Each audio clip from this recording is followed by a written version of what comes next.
Hey guys, Ed here. Today we have this 2018 Dodge Journey, and in this quick video I'd like to show you how to check your oil and fluids in this car. So let's start. First thing we're gonna do, we're gonna pop the hood, pull the latch,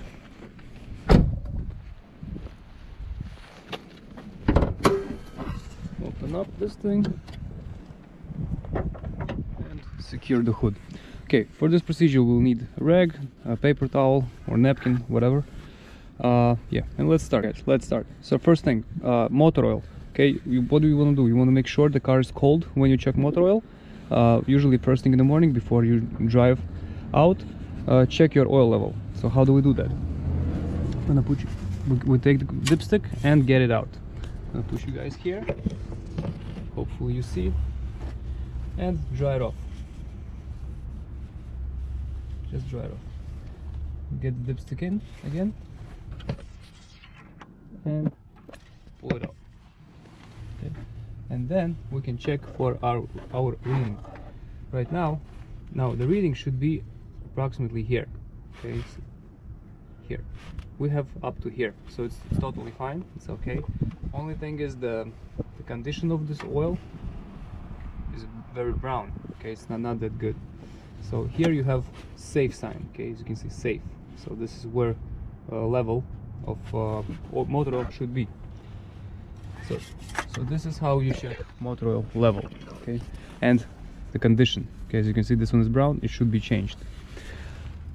This is where we're gonna add oil in case if we are missing some. Okay, so if you're missing there, you're gonna add oil here.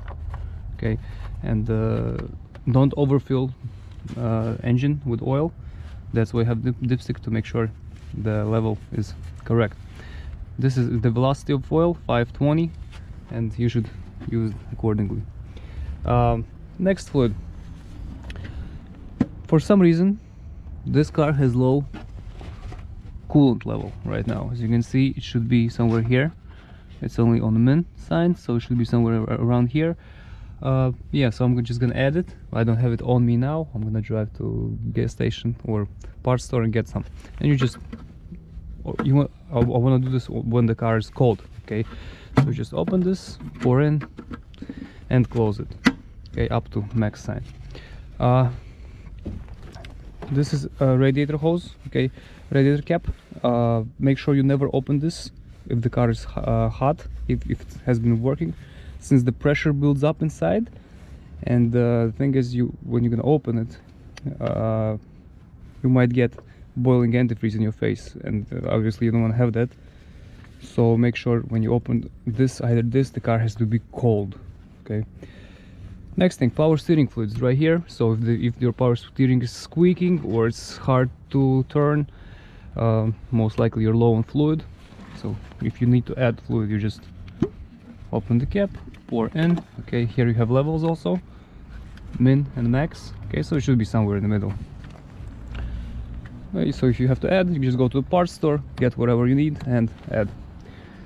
Next thing, transmission fluid. Okay, so same exact story with transmission fluid like engine fluid, but transmission fluid should be checked when the car is hot. Okay, so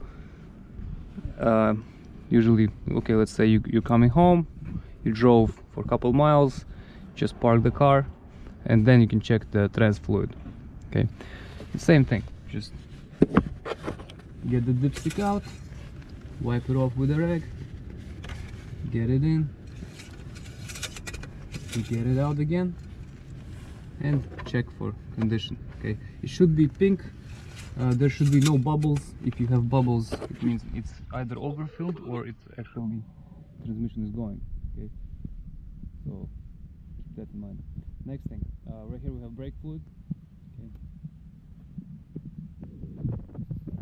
and the next sign again, right? So it should be somewhere here. If you see it, it's fine.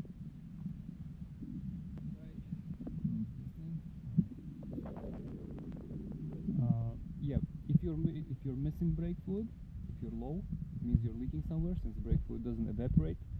So make sure you're not leaking anywhere, because you might lose brake. There is a windshield washer fluid, so let's say if your windshield washer fluid sign goes on, it means you're low on fluid.